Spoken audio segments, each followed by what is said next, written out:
Tonight, a major glitch leaves Commonwealth Bank customers hundreds of dollars out of pocket. Good evening and welcome to ABC News Victoria. I'm Syan Vallance.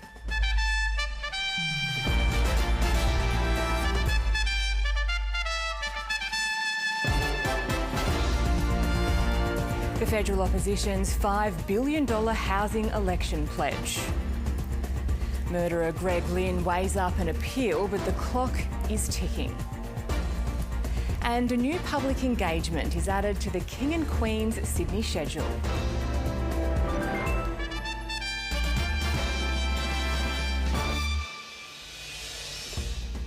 Commonwealth Bank users have been left fuming after a costly glitch in the system meant they were double charged for payments they'd made in the past 24 hours.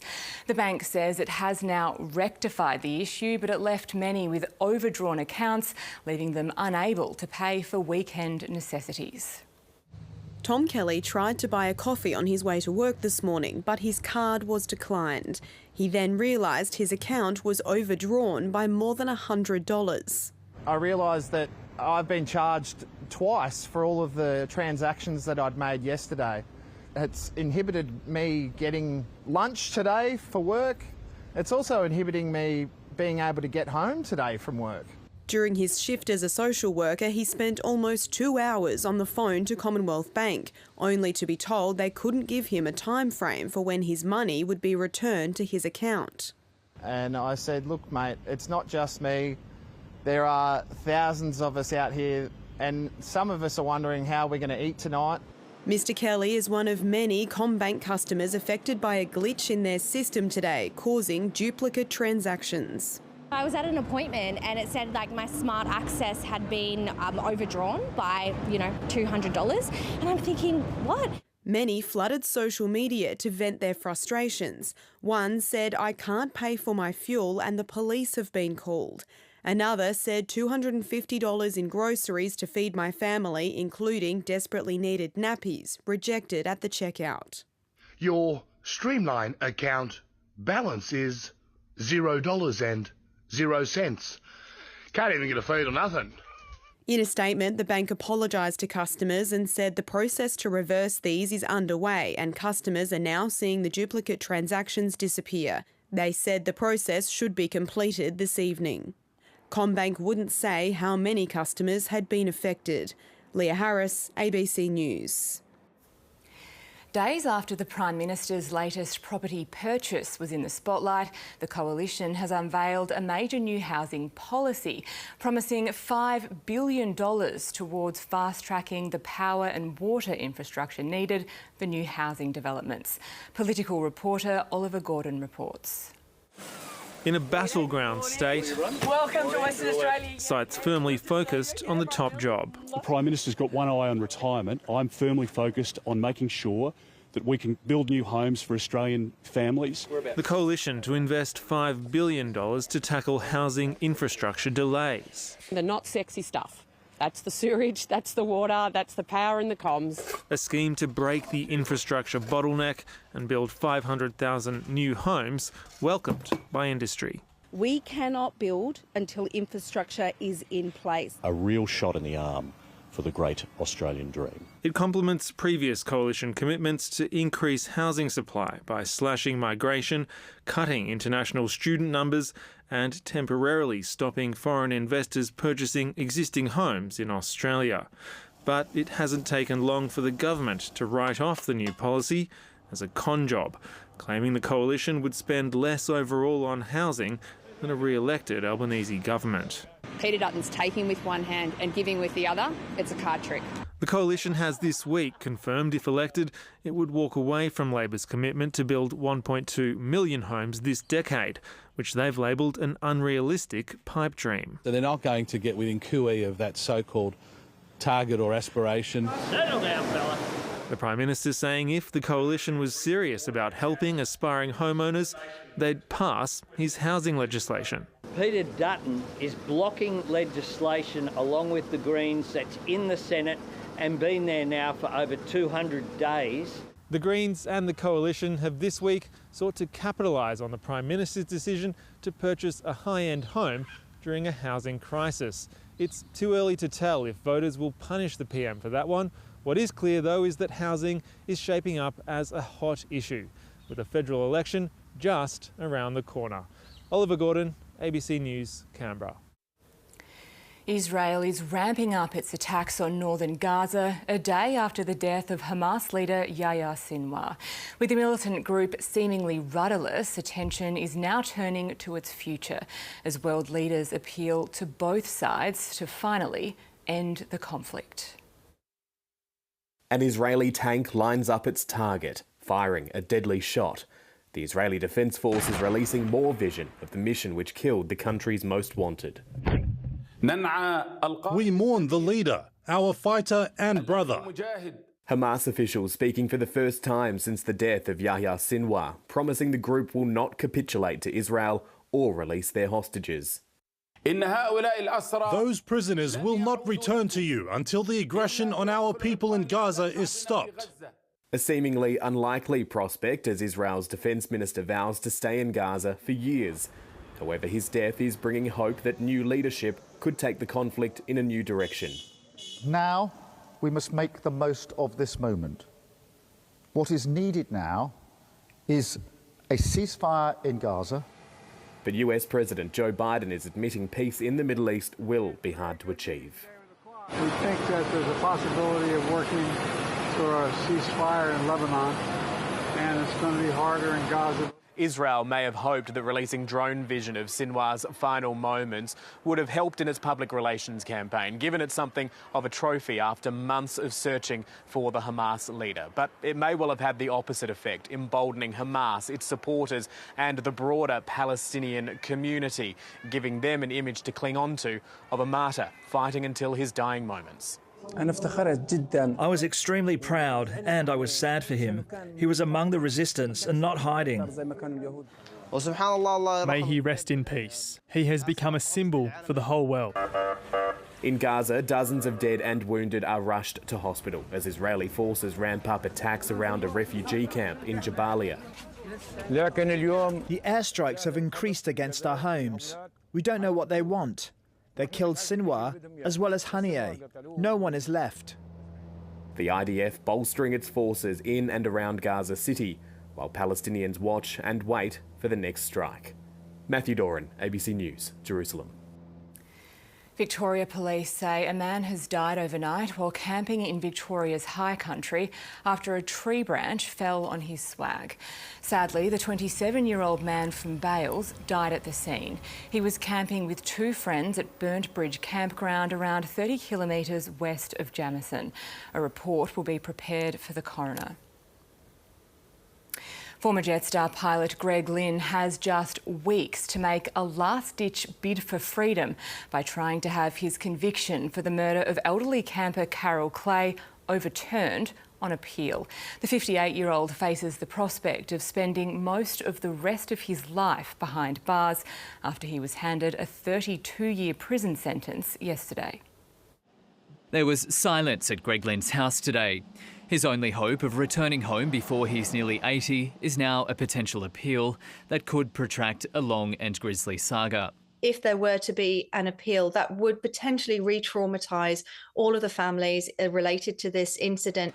Over a 5-week trial, prosecutors argued Lynn murdered retiree Russell Hill at the high country campsite they shared in March 2020 before murdering his secret lover Carol Clay because she was a witness. Defence lawyers flagged an appeal after a jury convicted Lynn of Mrs Clay's murder but acquitted him over Mr Hill, throwing the question of motive into doubt. Lynn has insisted the pair died in tragic accidents ever since his arrest 3 years ago. I haven't behaved well. I've made some poor decisions. But murder, as I understand it, I am innocent of. Yesterday's sentence came as a surprise to many observers. The standard for murder in Victoria is 25 years. The recent 5-year average is about 22. But Lynn's 32-year head sentence, 24 of those years without parole, leapt above those precedents. The judge recognised that Lynn made admissions in a police interview, could lose his home and his history of providing for his family. These were among the mitigating factors. But torching the campers' belongings after they died, altering the car he used to move their bodies before incinerating their remains, these factors aggravated what the judge called the very grave murder of a 73-year-old who posed no threat. With the sentence handed down, an appeal countdown has begun. Legal minds say Lynn's lawyers have 4 weeks to make their case in writing. The Court of Appeal will pay a lot of respect to the verdict of a jury. It's unusual for a jury verdict to be overturned on the basis that it's unreasonable. That decision will be made by a panel of the state's most senior judges who will determine whether a deeply unusual case has another twist yet. Jessie Thompson, ABC News. Hundreds of public housing residents are calling for the state government to reverse its decision to demolish a number of inner-city towers. Residents held a rally in Flemington today near some of the first buildings earmarked for demolition, where protesters hit back at Labor's plan to demolish 44 towers in the city, replacing them with a mix of private and social housing. Backed by the Greens, some residents are calling for the towers to be refurbished instead. Labor has accused the Greens of being dishonest and says the buildings are no longer fit for purpose. Very scared and concerned because this buildings, they house the most vulnerable, low-income members of our community. A new public engagement has been added to King Charles and Queen Camilla's schedule, with a chance to meet the royals after a church service in Sydney tomorrow morning. The King and Queen received an official welcome at Sydney Airport after touching down from the United Kingdom last night. This will be the King's 17th visit to Australia, but his first as head of state. Touching down in Sydney to weather that was distinctly British. The first visit by a reigning monarch since Queen Elizabeth toured in 2011. On hand, the Prime Minister to welcome the King and Queen, himself a lifelong Republican. Also waiting patiently, Kai and his sister, who, like the King, have suffered at the hands of cancer. Kai's lifelong wish to meet the royals. Kai, did you do any practices handing over the flowers? Did you rehearse that? I didn't really rehearse handing over the flowers, but I rehearsed my bowing. It was really lovely to watch Kai get his wish to meet the royal family. The Opera House was lit up with images of the couple as part of the welcome, but bad weather delayed a ship leaving, blocking the display for nearly an hour. Today, the royal couple have been resting at Admiralty House ahead of official engagements tomorrow. It's a scaled-down 5-day trip, but one the King believes is important. And while monarchists expect the visit will strengthen Australia's connection to their sovereign, opponents hope it's another chance to reject the concept that someone from the other side of the world is still our head of state. Lydia Feng, ABC News.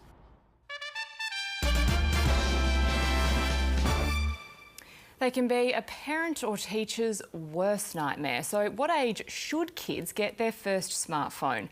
One British city is about to ban the devices for all children under 14. It's part of a global movement to get kids spending time away from screens and off social media. Students in the British city of St Albans march to a unique beat. While their peers play games and watch videos on mobile screens, parents in this city have made a pact not to give their children a smartphone until they're at least 14. Nobody wants their child to be the odd one out. Everybody wants to fit in. Of course they do, particularly at that tender age. So if everybody is holding off until 14, then the expectation has shifted. And that is it's sort of like a teamwork. 6 months in, the campaign is gaining momentum. Is becoming a movement, not just in St Albans, but across the country, actually. Some people that do have one, they might say that life isn't life without one, but then it is, like, life is still life. There's so much beyond the screen. Like, you can talk to your family members, friends, you can go on a walk, you can actually meet your friends instead of just texting them. Around a quarter of 5 to 7-year-olds in the UK own a smartphone. That number jumps to 95% by age 12. Schools in the UK are hoping to prove it's still possible to give kids a childhood free from smartphones, and they're hoping progress made here might inspire cities around the world to take similar action. It's part of a global pushback against the prolific technology. Australia and parts of the US are exploring social media bans for children amid growing claims its use is linked to a decline in mental health. I would say the evidence does not back up many of the stronger claims that abound that tie smartphones kind of by themselves to adverse mental health. I think it's a movement born of frustration. I think a lot of parents have wanted governments to regulate big tech for a long time and it isn't happening, and they feel now they have to take action into their own hands. Lessons learned here could help parents confronting similar challenges in other parts of the world. Michelle Rimmer, ABC News, London. Millions of people in Cuba have been left in the dark after the country's main energy supply failed, sparking a nationwide blackout. Officials say a fault at one of the island's main power plants has led to the collapse of the entire system. The country's communist-run government has blamed the decades-long US sanctions against the country for the failure. One of the most remote corners of the country is undergoing a revival. The community of Lake Nash on the Northern Territory-Queensland border was cut off by floodwaters for 2 years in a row. Months on, the water has receded and it's springing back to life, inspiring school leavers to venture from the city to the outback in search of red dirt and adventure. Victoria Pengilly travelled to Lake Nash for this special report. As sunrise breaks, ringers are saddling up for another long day. With 1.2 million hectares and 65,000 cattle, this property on the Northern Territory-Queensland border is a long way from just about anywhere. I remember driving out here for the first time and it's just flat for as far as the eye could see. Felt like you're looking at the end of the world a little bit. This is Lake Nash, one of the country's largest cattle stations. And for this group of adventurous school leavers, it's a transformative experience. Everyone who comes up here leaves a different person. I'm unrecognisable from the person I turned up as and the person I am today. And you see each other every second of the day. You wake up, you shower with them, eat breakfast, lunch and dinner, and you're working with them too. It's just crazy. On today's list of chores, mustering thousands of cattle for transport. It's not just by land. In this vast expanse, a bird's eye view gives some perspective. 18 months ago, this station looked completely different. A wall of water just coming straight for us, and we spent a lot of effort getting everything onto higher ground, making sure all our crew were safe. Heavy rain caused the once dry Georgina River to flow and then peak. Floodwaters swept through the station and surrounding landscape. It was surreal. It just came up so slowly every hour, just a bit higher and a bit higher. Staff were evacuated to higher ground, but the station and nearby Aboriginal community were cut off by road for nearly 4 months. Another flood this year left the station and community isolated once again. I definitely felt like it was a little bit isolating. The first couple of months of being here and just like not having that access to a big town, even though it's a few hours away. The floodwaters have now receded, leaving a transformed terrain teeming with life. It's almost become normal to see it so green and to have the river still. You know, we water ski on it, and some years you can't put the boat in at all, and this year we've been skiing on it for months. After 2 strong wet seasons, this dusty landscape has completely transformed. The cattle are fat, there's good feed in the paddocks, the staff have a spring in their step. But as anyone who lives on the land knows, the next big dry could be right around the corner. As the sun sets, ringers are winding down, ready to face whatever tomorrow throws at them. There's a bit of light at the end of the tunnel starting to come through. I think we're going to be okay. Victoria Pengilly, ABC News, Lake Nash.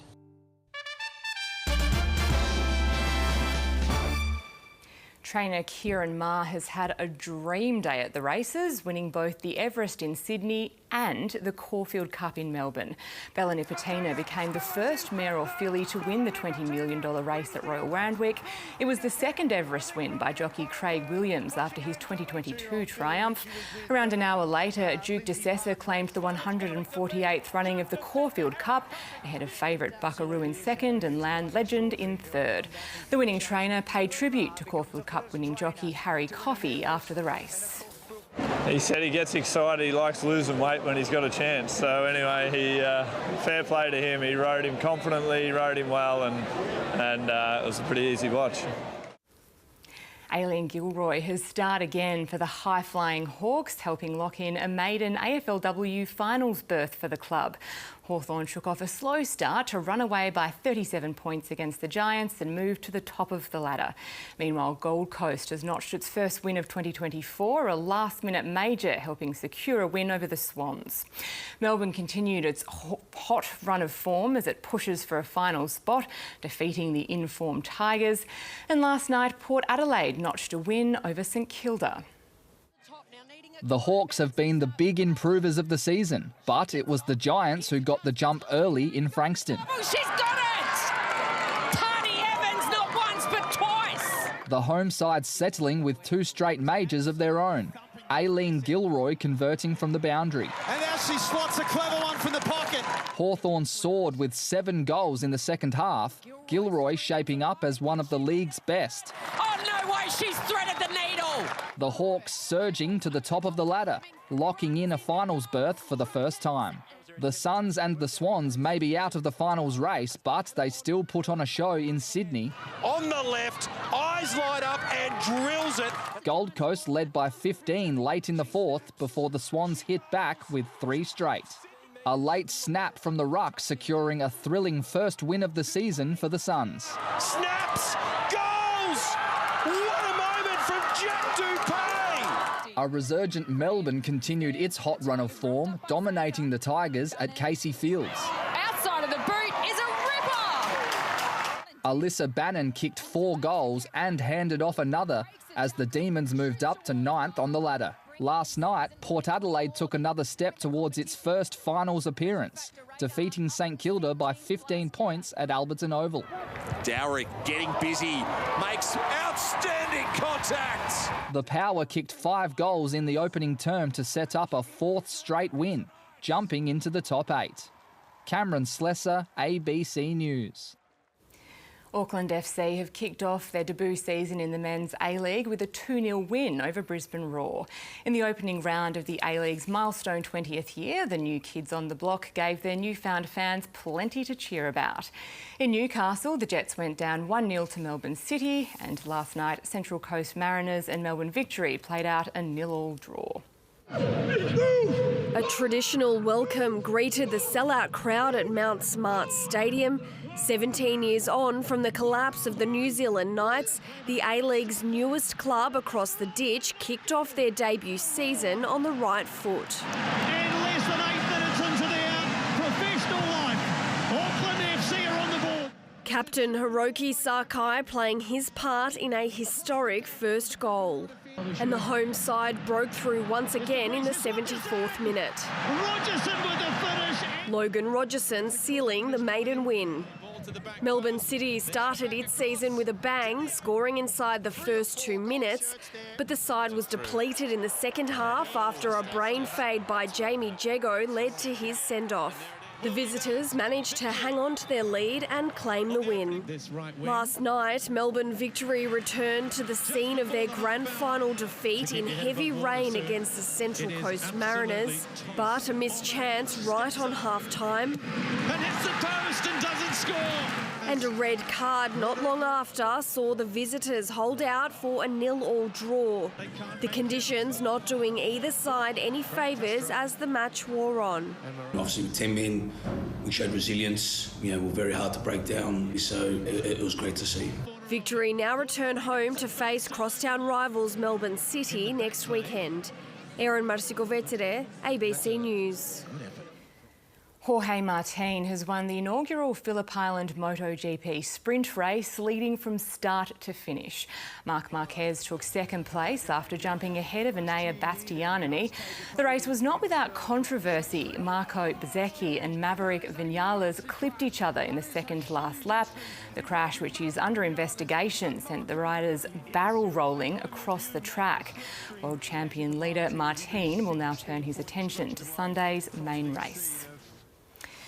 The growing issue of concussion injuries in sport is being highlighted in a new TV show with the message that help is available if affected people are willing to seek it out. ABC TV's Plum follows a fictional retired rugby league player as he grapples with the effects of CTE after suffering repeated head injuries. You probably got friends out there with the same kind of symptoms and no one is admitting to it. Peter the Plum Lum is a man on the precipice.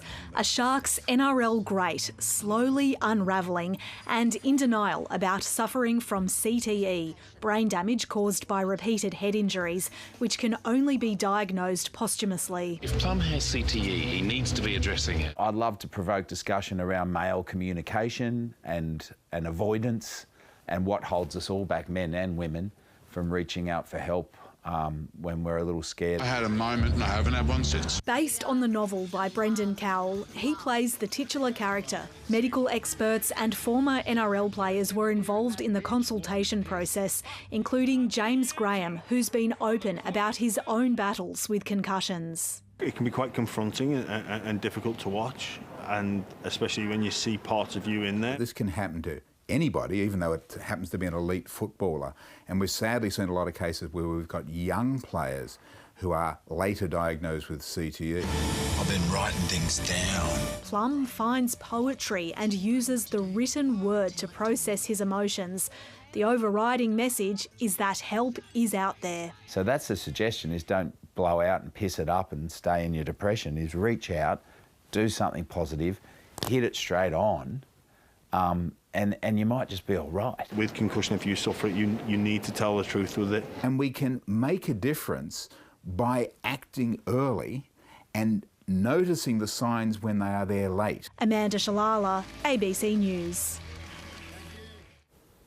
To the weather now. Those thunderstorms delivered a drenching in some parts. Kinglake recorded 73 millimetres, Ferny Creek 72 and Geelong 69 millimetres. There were also lighter scattered showers over much of the state, and it was a warmer night, around 6 degrees above average. Coldest at Mount William, just 2 degrees. Today, the southern half of the state had a rainy start. North of the ranges, it was partly cloudy before the sun came out this afternoon. Most places reached tops between 16 and 18 degrees. Albany Airport was the state's hotspot, 26 degrees there. In Melbourne, we got to 16.8 before 3 this afternoon. Outside now, it's 15 degrees.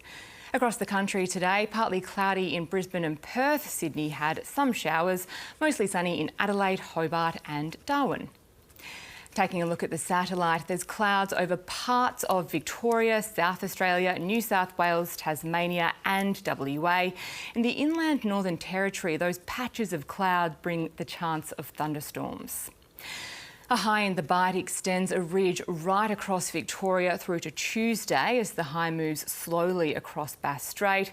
A low will send strong winds, showers and large waves along the south coast. Parts of Queensland and the northwest will have showers and storms with unstable winds, and a front will bring strong gusts and showers to the WA coast. For the capital cities, windy in Sydney, partly cloudy for Brisbane and Hobart, sunny in Adelaide, showers for Perth and Darwin.